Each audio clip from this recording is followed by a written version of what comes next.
ఆంధ్రప్రదేశ్లో కూటమి సర్కార్ చేస్తున్న పరిపాలనపై తాజాగా ఆంధ్రప్రదేశ్ మాజీ ముఖ్యమంత్రి వైఎస్ఆర్సీపీ పార్టీ అధినేత జగన్మోహన్ రెడ్డి గారు ఆగ్రహంగా రియాక్ట్ అవ్వడం సంచలనంగా మారింది. తాజాగా కూటమి సర్కార్ 8 నెలలు అవుతుంది అధికారంలోకి వచ్చి. అధికారంలోకి రావడానికి వాళ్ళు చేయని ప్రయత్నాలంటూ లేవు. పూర్తిగా జగన్ ప్రభుత్వంపై నిందలు చేయడం, అవినీతి చేస్తున్నారనడం, ఏకంగా అనేక ఆరోపణలు విచ్చలవిడిగా చేయడం. ఈ విచ్చలవిడి ఆరోపణలతో పాటు అధికారంలోకి మేము కూటమిగా అధికారంలోకి రాగలిగితే చాలు, మీ కష్టాలు తీరిపోతాయి, మీకు మొత్తం మేము ఎన్ని పథకాలంటే అన్ని పథకాలు ఇస్తాము, సంక్షేమం ఒక అడుగు ముందుకేసి సంక్షేమాన్ని జగన్ కన్నా ఎక్కువ ఇస్తామన్నారు. కానీ మొదటికే మోసం అనేది ఇప్పటికే చాలా మంది గ్రహిస్తున్నారు. హామీల అమల్లో ఆలసత్వం, నిర్లక్ష్యం, ఎగవేత ధోరణి ప్రదర్శిస్తున్న కూటమి ప్రభుత్వంపై మాజీ ముఖ్యమంత్రి జగన్మోహన్ రెడ్డి గారు చాలా సీరియస్గా ధ్వజమెత్తారు. తాజాగా తల్లికి వందనం ఎగవేత కూటమి సర్కార్ నిలదీస్తూ ఆయన ఏకంగా ట్విట్టర్ వేదికగా సుదీర్ఘ సందేశం ఇవ్వడం ఇప్పుడు సంచలనంగా మారింది. ప్రజలకు ఇచ్చిన వాగ్దానాలపై ఇంతటి బరితెగింపా, మేనిఫెస్టోపై ఇంతటి తేలిక తనమా, ప్రజలకిచ్చిన మాటను అమలు చేయకుండా టేక్ ఇట్ గ్రాంటెడ్గా తీసుకుంటారా? లక్షల మంది తల్లులు, పిల్లలకు, రైతులు ఇంతటి ద్రోహం తలబెడతారా? అధికారంలోకి వస్తే తల్లికి వందనమని ఎంతమంది పిల్లలుంటే అంతమందికి ఏడాదికి 15,000 ఇస్తామని చెప్పారు కదా. అధికారంలోకి రాగానే అంతకు ముందు ఏమి ఇస్తున్న అమ్మఒడి పథకాన్ని ఆపేసి మరి మీరు కొత్తగా ఏదో చేస్తామన్నారు కదా. వరుసగా కేబినెట్లో సమావేశాలు జరుగుతున్నాయి, భేటీలు జరుగుతున్నాయి, కానీ తల్లికి వందనం పథకాన్ని ఎప్పుడు అమలు చేస్తారో నిర్దిష్టంగా చెప్పలేకపోతున్నారు. తీరా ఈ ఏడాది ఇవ్వమని కేబినెట్లో చెప్పేయడం కూడా విశేషం. ఇంతకన్నా మోసం ఏమైనా ఉంటుందా, ఇంతకన్నా పచ్చి దగా ఏమైనా ఉంటుందా అంటూ చంద్రబాబు నాయుడు గారి ప్రభుత్వం పైన ట్విట్టర్ వేదికగా జగన్మోహన్ రెడ్డి గారు చాలా సీరియస్గా ఆయన స్పందించడం జరిగింది. నేరుగా ఇక రంగంలోకి జగన్మోహన్ రెడ్డి గారు దిగబోతున్నట్టు సమాచారం. వీళ్ళు చేస్తున్న తప్పులు చినికి చినికి వానగా మారే సమయం చాలా దగ్గరలోనే ఉంది. ఈ వాన వచ్చే సమయంలోనే జగన్మోహన్ రెడ్డి గారు ప్రజల మధ్యకు రాబోతారు. ఒకవేళ జగన్ అదే గనక ప్రజల మధ్యకు వచ్చి ప్రతి అడుగున నిలదీసే కార్యక్రమం చేస్తూ అడుగులు ముందుకేస్తే కూటమి గ్రాఫ్ చాలా వేగంగా పతనం దిశగానే ప్రయాణిస్తుంది అనడం చెప్పవచ్చు. ఎందుకంటే ప్రజలకు ప్రభుత్వం మారినప్పుడు కొన్ని ప్రజల నుంచి కూడా కొన్ని కోరికలు ఉంటాయి, కొన్ని ఇంపాక్ట్స్ ఉంటాయి. వాళ్ళు ఏదో చేస్తారులే అని చూస్తారు సమయం ఇచ్చి. కానీ ఆ సమయం లోపు గనక ఏమి చేయకపోతే, ప్రభుత్వం పైన ఒక పెద్ద ముద్ర పడిపోతే తర్వాత నువ్వు ఎంత చేసినా వేస్టే.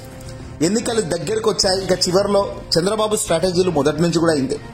ఏదో ఎన్నికలు ఉన్నాయి ఇక సంవత్సరంలో అనేటప్పుడు అన్ని డబ్బులు ఖర్చు పెడుతుంటారు, అన్ని డబ్బులు విచ్చలవిడిగా పనిచేస్తుంటారు. ఇంకా పథకాలన్నీ వచ్చేసాయి తమ్ముళ్ళు అంటారు, కానీ అవన్నీ కూడా ఉత్తిది. అందులో కూడా కోత ఉంటుంది, అందులో కూడా విపరీతమైన అవినీతి ధోరణి ఉంటుంది. అంతేందుకు అవినీతి అనేది గతంలో 5 సంవత్సరాల్లో వినిపించలేదు, అసలు చాలా తక్కువగానే వినిపించింది. కానీ ఇప్పుడు వేరే చంద్రబాబు నాయుడు గారు అధికారంలోకి వచ్చే ఈ 8 నెలల కాలంలోనే అవినీతి ఆస్కార్ లెవెల్లో పరిగెడుతున్న సంగతి అందరికీ తెలిసిందే. ఇక ఎన్నికల వేళ మీరు మీ కూటమి నాయకులు రాష్ట్రంలోని ప్రతి చోట తల్లికి వందనంపై చేసిన ప్రచారం అంతా ఇంత కాదు అని జగన్ ఇక్కడ మళ్ళీ చెప్పారు. ఇంటింటికి తిరిగి కనిపించిన ప్రతి పిల్లాన్ని పట్టుకుని నీకు 15,000, నీకు 15,000, నీకు 15,000, నీకు 15,000 అంటూ అన్నారు కదా. ఇద్దరుంటే 30,000 ఇస్తామన్నారు కదా, ముగ్గురుంటే 45,000 ఇస్తామన్నారు కదా, మరి నలుగురుంటే 60,000 ఇస్తామన్నారు కదా.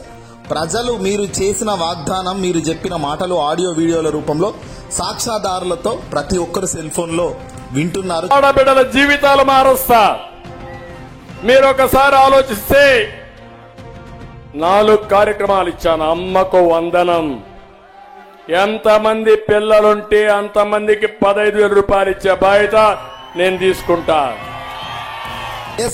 గతంలో వైఎస్ఆర్సీపీ హయాంలో 44.48 లక్షల మంది తల్లులకు, దాదాపు 84 లక్షల మంది పిల్లలకు 26,067 కోట్లు, దాదాపు 26,000 కోట్లను మేము అందించామని, అత్యంత విజయవంతంగా అమలు చేసిన అమ్మఒడిని ఆపేసిన ఘనత మీరే కదా. మరి మీరు ఇస్తామన్న పథకం ఎందుకు ఇవ్వడం లేదు? బడికి వెళ్లే ఆ పిల్లలు, వారి తల్లులు ఈ నెల 7-8 నెలలు అవుతున్నారు ఎదురు చూడ్డంగా దాదాపుగా ప్రభుత్వం వచ్చి. చివరకు వారి ఆశలపై నీళ్లు జల్లి ఈ ఏడాది ఇవ్వబోము అని నిస్సిగ్గుగా చెప్తున్నారు కదా. ప్రజలకు ఒక మాట ఇచ్చి దాన్ని నమ్మించి వారి ద్వారా అధికారాన్ని తీసుకొని ఇప్పుడు ఇవ్వలేమంటూ ఎలాంటి సంక్షోభం లేకుండా చెప్తున్నారు. మేనిఫెస్టో చెత్తబుట్టలో వేయడం, ప్రజలకు ఇచ్చిన వాగ్దానాలను తుంగలోకి దొక్కడం మీకు అలవాటు మారిపోయిందా చంద్రబాబు గారు అంటూ జగన్ ప్రశ్నల వర్షాన్ని కురిపించడం జరిగింది. వాస్తవానికి జగన్ వేసే ప్రతి ప్రశ్న ఇప్పుడు బలం పెరుగుతోంది. గతంలో జగన్ చెప్పిందే ఈరోజు జరుగుతుండడంతో ప్రజల మనసు కూడా మార్పు సమయం వచ్చేసిందని మాత్రం చెప్పవచ్చు. మార్పు మొదలైంది, జగన్ వస్తున్నాడు రంగంలోకి అనేది కూడా వైఎస్ఆర్సీపీ పార్టీ నుంచి వస్తున్న సమాచారం. ఆల్మోస్ట్ వాళ్ళు ఇక రాబోయే కొద్ది రోజుల్లో సంక్రాంతి తర్వాత ప్రజల మధ్యకు రాబోతారు, యుద్ధం చేస్తారు. మళ్ళీ వీళ్ళు చేస్తున్న ఈ తప్పులను, ఈ మాయాజాలాన్ని ప్రజల ముందు పెట్టి ప్రజలు మీరు ఇచ్చిన తీర్పుకు వీళ్ళు చేస్తున్న పని ఇది అని చెప్పే ఆస్కారం కొద్ది రోజుల్లోనే ఉంది. ఇక రైతు భరోసాలో కూడా ఇదే దొంగతనం, ఇదే దొడ్డితనం. ఈ ఏడాది ఖరీఫ్, రబీ 2 సీజన్లు అయిపోతున్నా ఇవ్వకుండా గడిపేశారు. అదిగో ఇదిగో అంటూ లీగులు ఇస్తున్నారు కానీ ఇప్పటి వరకు రైతులకు పెట్టుబడి సాయం కింద ₹1 ఇవ్వలేదు. అధికారంలోకి వచ్చిన ఈ ఏడాది 2019 అక్టోబర్లో ప్రారంభమై అప్పటి నుంచి క్రమం తప్పకుండా ప్రతి సంవత్సరం 13,500 కోట్లు చొప్పున 53.58 లక్షల రైతుల చేతిలో 34,378 కోట్లు మేము పెట్టామని జగన్ చెప్పారు. కేంద్రం ఇచ్చింది కాకుండా మీరు ఏడాదికి 20,000 కోట్లు ఇస్తామన్నారు. ఇప్పుడు ఖరీఫ్ అయిపోయింది, రబీ కూడా అయిపోయింది, ఒక పైసా ఇవ్వలేదు. ఇన్ని కేబినెట్ మీటింగ్లు పెట్టుకున్నా ఎప్పుడు ఇస్తామో చెప్పడం లేదు కదా. ఇది రైతులను నిలువెల్లా మోసం చేయడం కాదా? రైతులకు పెట్టుబడి సహాయం లేదు, కనీస మద్దతు ధర అందించడం లేదు, ఉన్నత ఉచిత పంటల బీమాను రద్దు చేశారు, ఆర్బీకేలను నిర్వీర్యం చేశారు. సంక్షోభంలో ఎవరైనా రైతులు దురదృష్టవశాత్తు ఆత్మహత్య చేసుకుంటే కనీసం ఆ కుటుంబాలకు ప్రభుత్వం నుంచి ఎలాంటి సహాయం కూడా అందించలేకపోవడం దారుణం కాదా అంటూ జగన్ ప్రశ్నల వర్షం కురిపించారు. ప్రతి పిల్లాడికి 15,000 చొప్పున ఎంతమంది పిల్లలుంటే అంతమందికి ఆ తల్లుల ఖాతాలో డబ్బులు జమ చేస్తామన్నారు, అది లేదు. 18 ఏళ్లు నిండిన ప్రతి మహిళకు 18,000 అయిన మోసము. నిరుద్యోగ కృతి కింద ప్రతి పిల్లాడికి 36,000 అయినది మోసము. 50 సంవత్సరాలు నిన్న ప్రతి అక్కకు 48,000 అయినా మోసము. ఇంటింటికి సేవలు అందిస్తూ మంచికి అర్థం చెప్పిన వాలంటీర్ వ్యవస్థను మోసం చేశారు.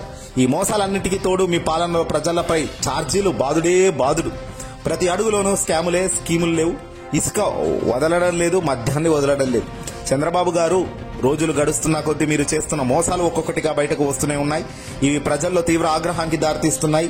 ఇక ఒక బాధ్యతాయుతమైన ప్రతిపక్షంగా వైఎస్ఆర్ కాంగ్రెస్ పార్టీ ప్రజల పక్షాన నిలబడి వారి గొంతుకై నిలుస్తుంది అంటూ జగన్ క్లియర్ కట్ గా చెప్తున్నాడు. అంటే దీన్ని బట్టి అర్థం ఏంటి? వైఎస్ జగన్మోహన్ రెడ్డి గారు ప్రజల మధ్యకు రాబోతున్నారు. ప్రజలకు గొంతై తాను మాట్లాడడం కూడా ప్రారంభించడం మొదలు పెడతాడు.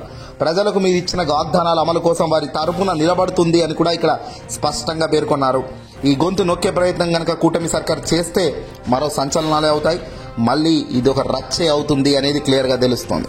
ఇచ్చిన వాగ్దానాలను తుంగలోకి దొక్కిన చంద్రబాబు సర్కార్ ఇప్పుడు గొంతెత్తే ప్రయత్నం చేసే వైఎస్ఆర్సీపీని ఎలా ఇబ్బంది పెడుతుంది అనేది కూడా ఇప్పుడు మరో సీన్ గా మారబోతుంది.